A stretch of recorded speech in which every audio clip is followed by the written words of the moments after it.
Okay, so some do's and don'ts for the H1B registration. If you already have an account, please log in and check to make sure that it is active before you actually start the H1B registration process, because sometimes accounts become inactive if you don't use them.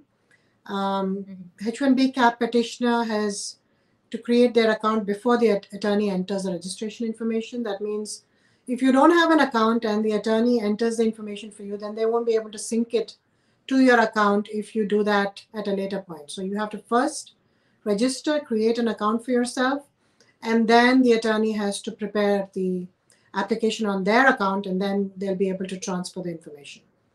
Always, if you're doing it on your own, select I am a H1B registrant, not a H1B petitioner. These two are very close together, and it might seem logical to click H1B petitioner, but you're actually doing a registration, so you have to pick I am a H1B registrant. Make sure your email is the same as shared with your attorney. The attorney needs the email that you used for registering your account, and that's how the information gets synced. So don't give them a different email address. Give them the email address that you use to register your account. Sometimes beneficiaries don't have a first name, or they don't have a second name. So make sure that if there's no middle name or no last name, you just select the box and do not enter placeholders. Don't enter FNU, first name unknown, last name unknown, no name given, unknown. Just enter the drop down, select the drop down in the box that is given to you, because otherwise there might be an issue with your registration.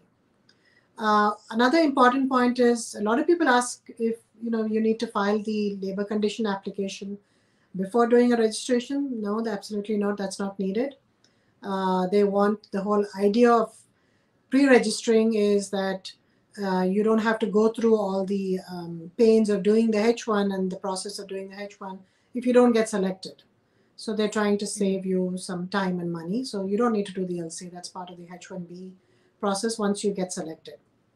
Remember, there's no option for editing your H1B registration once you submit it. So make sure that you look at all the information twice or thrice, so that you don't have problems if your registration gets picked.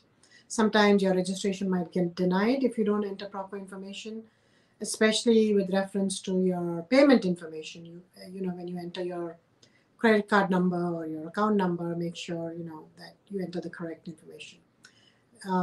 Mention the name of the beneficiary as per the passport. Don't put in your own name and your own spelling. So clear your cookies regularly. This is just basic.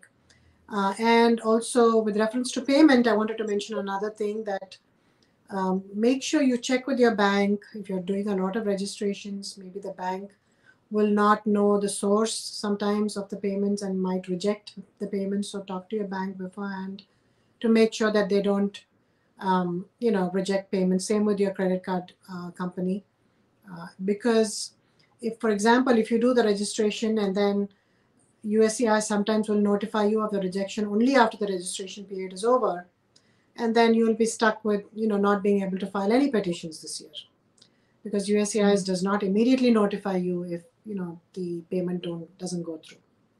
So that's something to keep in mind.